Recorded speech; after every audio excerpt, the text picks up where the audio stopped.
오늘 볼 하나님 말씀은 로마서 12장 3절에서 8절까지 말씀입니다. 로마서 12장 3절에서 8절, 제가 한 절, 여러분이 한 절 돌아가면서 읽도록 하겠습니다. 로마서 12장 3절에서 8절,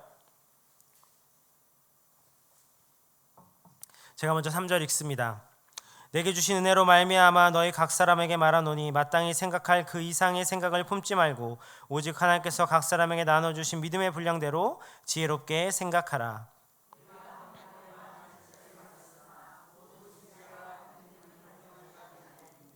이와 같이 우리 많은 사람이 그리스도 안에서 한 몸이 되어 서로 지체가 되었느니라.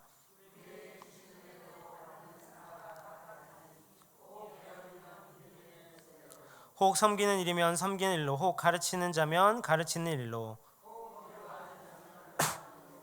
구제하는 자는 성실함으로, 다스리는 자는 부지런함으로, 긍휼을 베푸는 자는 즐거움으로 할 것이니라. 아멘. 오늘 이 말씀 가지고 지혜롭게 생각하라 라는 제목을 함께 말씀의 은혜를 나누겠습니다. 우리 인간이 다른 동물과 구별되는 특징 중에 가장 큰 것은 바로 인간은 생각하는 존재라는 것입니다. 동물은 본능대로 살아가지만 인간은 본능을 넘어서 생각하고 또 생각을 통해 새로운 것을 만들고 개발하는 창조적인 능력을 갖춘 존재입니다.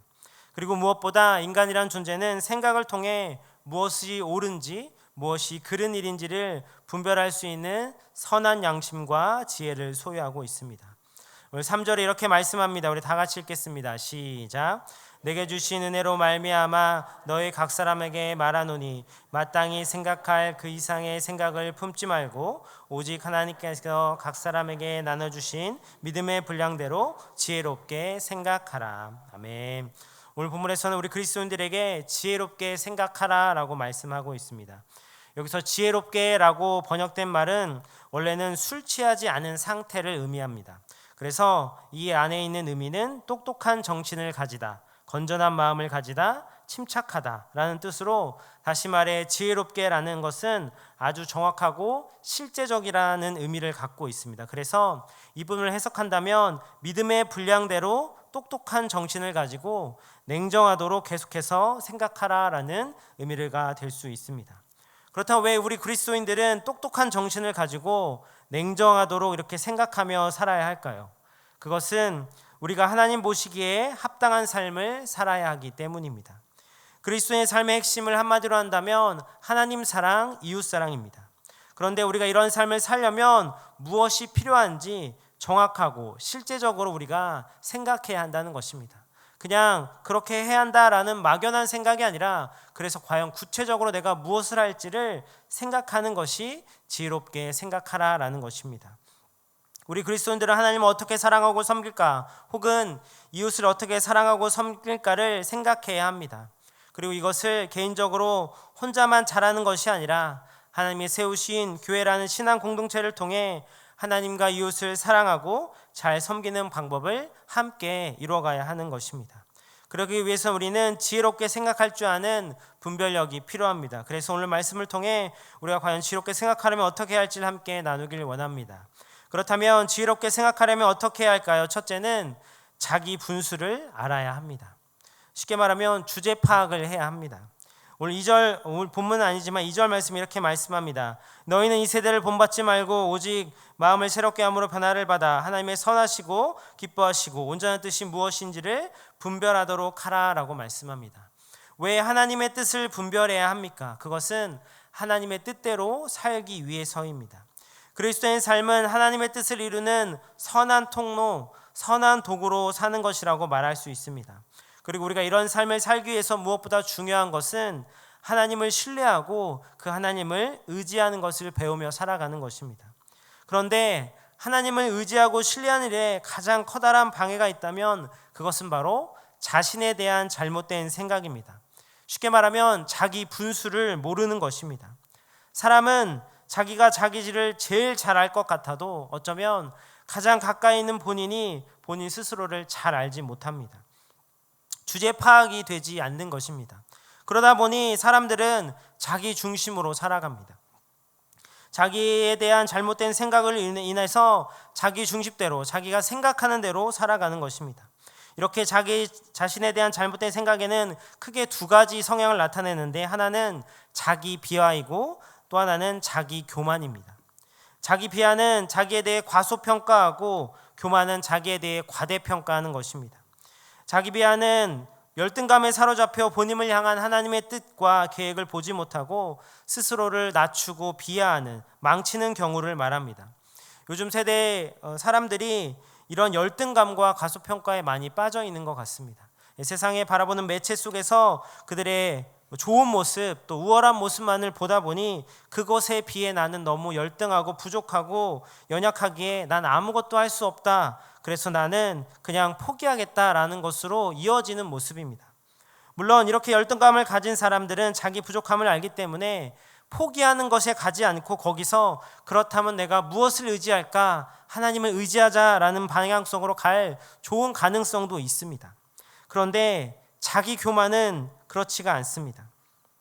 오늘 3절에 보면 너희 각 사람에게 말하노니 마땅히 생각할 그 이상의 생각을 품지 말라고 말씀하고 있습니다. 그 생각, 그 이상을 생각하지 말라. 쉽게 말하면 주제를 파악하라는 것입니다. 낮은 자존감, 자기 비하도 위험성을 가지고 있지만 정말 위험한 것은 이기심, 자기 중심성이라고 볼 수 있습니다. 그것은 자기에 대한 교만과 과대평가입니다.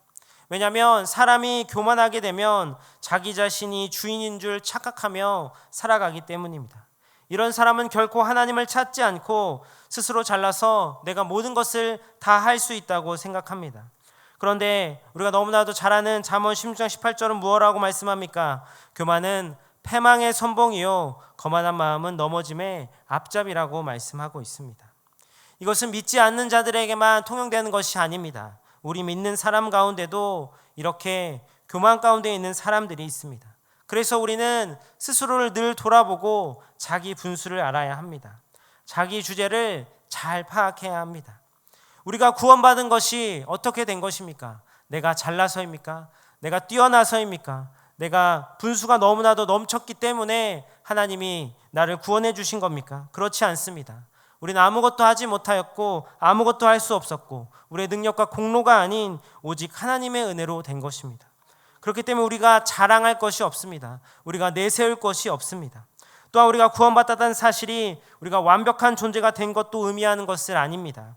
우리가 은혜 받고 성령 충만함 받고 때론 놀라운 체험을 경험하지만 여전히 우리는 연약하고 부족하기에 우리의 믿음의 분량은 아직 부족한 가운데 있다는 사실을 우리는 잊지 말아야 합니다. 그래서 오늘 3절에서는 오직 하나님께서 각 사람에게 나눠주신 믿음의 분량대로 지혜롭게 생각하라, 현실적으로 생각하라, 냉정하게 생각하라 라고 말씀하는 것입니다. 자신이 구원을 받고 믿음을 가지고 있지만 그 믿음 역시 하나님의 은혜 가운데 주셨기 때문에 가질 수 있는 믿음이었습니다. 우리는 죄인으로서 하나님 은혜 가운데 용서받은 자로서 결코 잘난 것이 없는 인간임을 인식할 때 우리는 스스로 겸손하게 되며 그래서 하나님을 의지할 수밖에 없는 것입니다.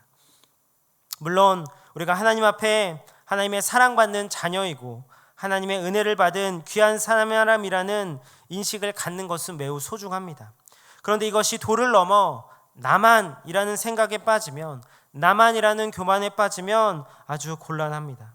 나만 제일 믿음이 좋고 나만 제일 의로운 사람이고 나만 은혜를 많이 받았다, 이런 교만에 빠져서는 안 된다는 것입니다.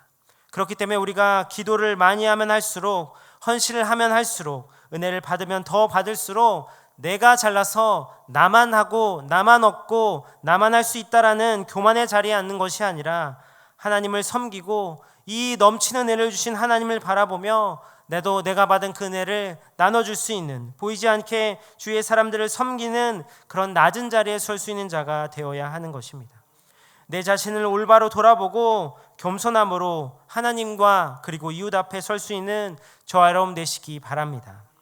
그러기 위해서 우리는 우리의 분수, 즉 한계에 맞는 질서를 지키며 사는 것이 필요합니다. 직분이든 은사든 나에게 주신 것에 합당하게 행하며 하나님께서 주신 권위와 질서를 파괴하지 않는 것입니다. 자기 분수를 알고 그에 맞게 행할 수 있기를 바랍니다. 그래서 하나님께서 여러분이 주신 믿음의 분량에 합당한 생활을 하여 지혜롭게 생각하며 살아가는 저아름 될 수 있기를 축복합니다. 지혜롭게 생각하려면 어떻게 할까요? 둘째는 다양성을 인정해야 합니다. 우리는 부족하지만 하나님의 은혜 가운데 구원받고 신앙생활을 하고 있는 사람입니다. 부족하고 완전하지 못한 우리가 어떻게 완전하신 예수님을 세상 속에 드러내는 삶을 살아갈 수 있을까요? 많은 방법이 있겠지만 대표적으로는 믿음의 공동체, 바로 교회를 통해서입니다. 그래서 하나님은 우리 모두에게 각자 다른 은사와 직분과 역할을 주셨습니다. 교회라는 공동체를 주신 이유는 우리가 부족함이 많지만 하나님의 은사를 소유한 사람들이 모여서 이 그리스도인 몸된 교회를 이루고 이 교회를 통해 완전하신 그리스도를 드러내고자 하는 것이 바로 하나님의 중요한 의도인 것입니다. 우리 개개인은 저마다 부족하지만 그래도 우리 한 사람 한 사람이 모여 공동체를 이루고 믿음으로 하나 되어 하나님 그리스도의 영광을 위해 나아갈 때 놀라운 삶을 살 수 있다는 것입니다. 그럴 때 가장 중요하게 생각해야 할 것은 바로 우리의 서로의 다름을 인정하는 것입니다. 오늘 사전에 이렇게 말씀합니다. 우리 다 같이 읽겠습니다. 시작.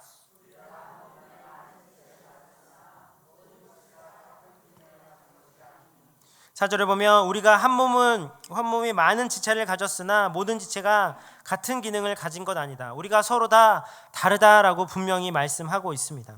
또 6절에도 이렇게 말씀합니다. 6절에 우리에게 주신 은혜대로 받은 은사가 각각 다르다라고 말씀하고 있습니다.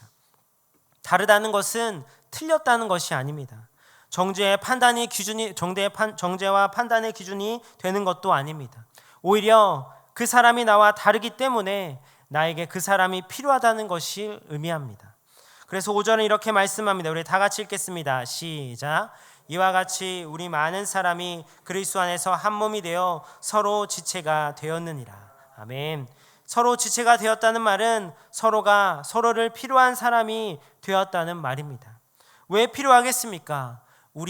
나의 부족함을 채워줄 수 있기 때문입니다. 그러나 다름을 인정하지 못하는 사람은 모든 사람이 자기처럼 생각해야 한다고 생각하고 자기처럼 행동해야 한다고 기대합니다. 그리고 자기처럼 생각하지 않고 행동하지 않으면 비판하고 정죄합니다. 자기와 똑같은 체험이 없고 똑같은 경험이 없는 사람을 이상하게 여깁니다. 그러나 이런 사람은 하나님이 우리와 교회 안에 주신 은사의 다양성을 이해하지 못한 사람들입니다. 분명히 고린도 12장 14절에 보면 몸은 한 지체뿐만 아니라 여럿이라고 분명히 말씀하고 있기 때문입니다. 교회의 영광은 우리가 서로 다름에도 불구하고 여전히 하나님을 같은 마음으로 바라보고 있다는 것에 있습니다. 이것에 교회의 통일성이 있습니다. 그러나 이 통일성만 있는 것이 아니라 교회 안은 서로 다른 개성과 서로 다른 은사와 다양한 직분이 가진 사람들이 모여 있습니다. 그 통일성 안에 다양성이 있는 것입니다. 그래서 이 모든 사람이 하나님의 영광을 위해 하나된 목적을 바라보며 서로 다른 다양성을 가지고 조화를 이루어가는 것이 교회의 영광을 이루어가는 것입니다. 하나님은 우리에게 다른 개성과 다른 은사를, 다른 직분을 분명히 주셨습니다. 우리는 이 다양성을 인정하며 일치된 한 목표를 향해 걸어갈 수 있어야 합니다. 물론 이것이 쉬운 일이 아닙니다. 어찌 보면 이것이 교회의 과제일 수 있습니다. 교회의 상처 가운데 하나가 바로 교회 안에서 서로 다름 때문에 일어나는 오해와 갈등입니다. 그러나 고린도전서 12장 24절과 26절 이렇게 말씀합니다. 우리 다 같이 읽겠습니다. 시작.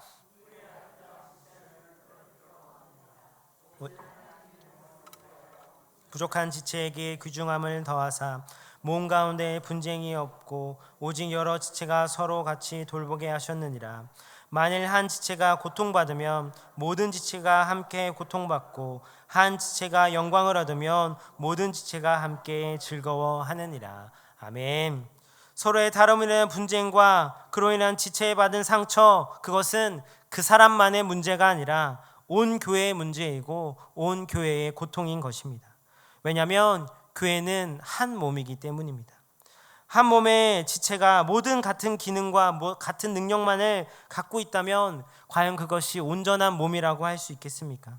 고린도서 12장 19절과 21절 이렇게 말씀합니다. 만일 다 한 지체뿐이면 몸은 어디냐? 이제 지체는 많으나 몸은 하나라. 눈이 손더러 내가 너를 쓸데없다 하거나 또한 머리가 발더러 내가 너를 쓸데없다 하지 못하리라. 누군가는 보아야 하고 누군가는 들어야 하고 누군가는 잡아야 하고 누군가는 걸어가야 합니다. 각자 다른 부분을 가지고 있을 때 그것이 연합하여 온전한 몸을 이루게 되는 것입니다. 우리는 서로의 다름을 인정하고 그 가운데 같은 하나님을 바라보며 그 하나님의 영광을 위해 하나 될 수 있도록 노력해야 합니다. 교회는 다양성과 통일성을 지니고 있으나 그것은 동시적인 것입니다. 다양성은 통일성 안에 최대한 보장될 수 있어야 하며 통일성은 다양성을 통해 더욱더 견고해져 가는 것이기 때문입니다. 그래서 우리에게는 다양한 시각이 필요합니다. 이 다양한 시각이 어우러져서 하나님께서 우리에게 맡겨주신 그 공동의 목표를 추구해 나갈 수 있어야 합니다. 우리는 서로가 다르다는 사실 때문에 서로를 비판하는 것이 아니라 서로를 도울 수 있다는 사실에 감사할 수 있기를 바랍니다. 그리고 우리 모두가 함께 어우러져서 주님께서 우리에게 맡겨주신 영광스러운 목표를 수행하기 위해 함께 발맞추어 걸어 나갈 수 있는 저와 여러분 될 수 있기를 축복합니다. 마지막으로 지혜롭게 생각하려면 어떻게 할까요? 셋째는 받은 은사를 찾아야 합니다. 신앙생활은 하나님과 이웃을 사랑하고 섬기는 삶입니다. 그렇다면 우리는 무엇으로 어떻게 하나님과 이웃을 섬길 수 있을까요? 바로 하나님이 저와 여러분에게 주신 은사를 가지고 섬길 수 있습니다.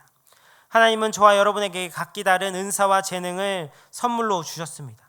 성경에 보면 참 많은 은사의 종류들이 있지만 오늘 본문에는 대표적으로 몇 가지만을 소개하고 있습니다. 우리 다 함께 읽어보도록 하겠습니다. 6절에서 8절입니다. 다 함께 읽겠습니다. 시작.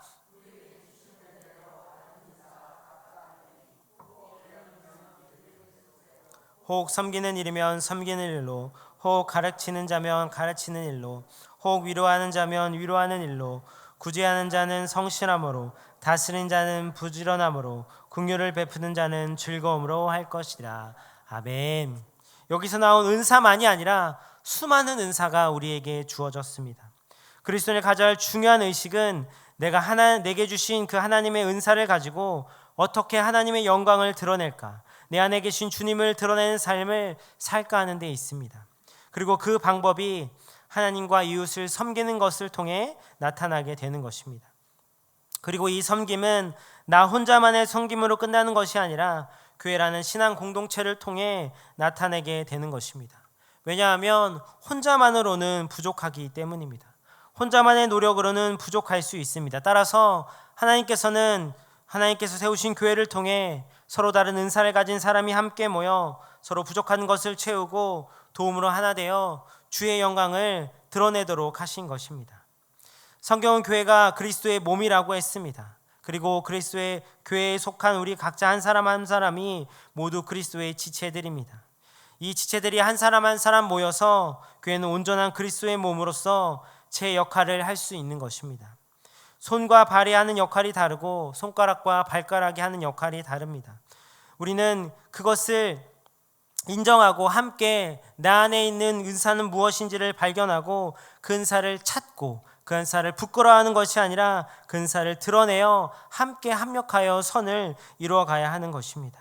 그렇기 때문에 예수 그리스도를 주로 모시는 모든 하나님의 자녀는 교회 안에 속하여 각각 주신 은사에 맞는 자리에서 최선을 다해야 하는 것입니다. 모두가 머리이신 그리스도를 위해 하나가 될 때, 그리스도의 몸인 교회에 속해 있을 때 가장 아름다운 모습으로 제 역할과 제 기능을 다할 수 있는 것입니다. 저와 여러분에 대한 하나님의 뜻에 대해, 또 저와 여러분을 향한 하나님의 부르심이 무엇인지에 대해 우리는 늘 지혜롭게 생각해야 합니다. 나 말고도 할 사람이 많고 나 아니어도 되고 내가 이 나이에 굳이가 아니라 내가 할 수 있으니 내가 해야지, 내가 할 수 있다라는 그런 마인드로 우리가 받은 은사를 활용할 수 있어야 하는 것입니다. 우리는 교회 안에서 겸손한 마음을 가지고 교회의 지체를 이해하고 품을 수 있어야 합니다. 서로의 낮은 자리에서 섬기며 사랑해야 합니다. 그럴 때 내가 가진 은사가 무엇인지를 발견하고 그 은사를 아름답게 사용할 수 있는 저와 여러분 될 수 있기를 축복합니다. 하나님께서 여러분에게 주신 은사는 무엇입니까? 은사라고 해서 어떤 큰 것을 말하는 것이 아닙니다. 평범하지만 내가 하나님 앞에 기쁨과 즐거움으로 할 수 있는 것, 그것이 바로 은사입니다. 예를 들면 누군가를 위해 자꾸 기도하고 싶은 마음이 생긴다면 중보기도의 은사를 가진 사람일 것입니다. 어려운 사람을 보면 자꾸 돕고 싶은 마음이 든다면 구제의 은사를 가진 사람일 것입니다.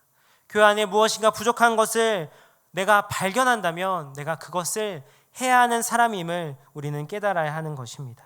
그렇게 우리가 하나님께 주신 은사를 너무 무겁고 커다란 것으로 생각하지 말고 내가 할 수 있는 무엇인가를 찾아내는 그런 마음으로 지혜롭게 현실적으로 생각하면서 정확하게 나의 하나님께 주신 은사, 내가 섬길 수 있는 은사를 찾아갈 수 있기를 바랍니다. 그렇게 우리가 우리에게 다양하게 주신 은사를 찾아감을 통해 합력하여 선을 이루게 될 때 우리를 향하신 하나님의 놀라운 뜻들을 이뤄가는 또 우리 교회가 될 줄로 믿습니다. 하나님께서 여러분에게 주신 은사를 찾아보시기 바랍니다. 그리고 그 은사를 교회에 덕을 세우는데 또 유익을 가져다 주기 위해 어떻게 사용해야 할지를 지혜롭게 생각해 보시길 바랍니다. 그래서 그 은사를 가지고 하나님을 영화롭게 하고 나 역시 하나님 앞에 아름답게 귀하게 쓰임받는 축복의 통로가 될 수 있기를 축복합니다. 우리가 이렇게 교회 안에서 지체를 이루며 지혜롭게 하나님의 영광을 위해 살아가야 하는 가장 큰 전제, 가장 큰 이유가 무엇이겠습니까? 바로 복음입니다. 우리 때문에 십자가에서 죽으신 예수 그리스도, 우리에게 구원의 길을 열어주신 하나님의 놀라운 은혜입니다. 보잘것없고 죄 많은 우리를 위해 놀라운 은혜와 사랑으로 구원의 길을 열어주신 그 하나님의 은혜 때문에 우리가 이렇게 살아가야 하는 것입니다. 그래서 우리가 그리스도를 살아갈 당연한 이유, 바로 이 놀라운 은혜에 대한 감사입니다. 로마서 12장 1절에 이렇게 말씀합니다. 우리 다 같이 읽겠습니다. 시작. 그러므로 형제들아, 하나님의 모든 자비하심으로 너희를 권하노니 너희 몸을 하나님이 기뻐하시는 거룩한 산 제물로 드리라. 이는 너희가 드릴 영적 예배니라. 아멘. 우리가 하나님의 사랑과 우리의 구원이 절대 끊을 수만 없는 그 하나님의 모든 자비하심 때문에 우리가 그 모든 것들을 누릴 수 있다는 것을 기억할 때 우리는 감사하며 기뻐함으로 이 모든 말씀에 순종하며 나아갈 수 있는 것입니다. 만약 혹시 구원을 잃을까 봐, 하나님의 사랑에서 끊어질까 봐 그런 두려움 때문에 순종한다면 그 순종은 결국 시간이 지나면 약해지고 온전히 회개할 수도 없으며 환난과 역경에 쓰러질 수밖에 없는 나약한 순종이 되는 것입니다. 그러나 우리의 동기가 그 놀라운 은혜, 그 너무나도 기쁜 소식인 복음 때문에 우리가 그 감사함으로 이 모든 일에 나아간다면 우리는 어떠한 상황 속에서도 순종하며 나아갈 수 있는 것입니다. 그렇게 주님의 은혜와 사랑에 감사함으로 자기 분수를 알고 주변을 지혜롭게 바라보며 가진 은사를 하나님의 영광 위에 사용할 수 있는 저와 여러분 될 수 있기를 축복합니다. 기도하겠습니다.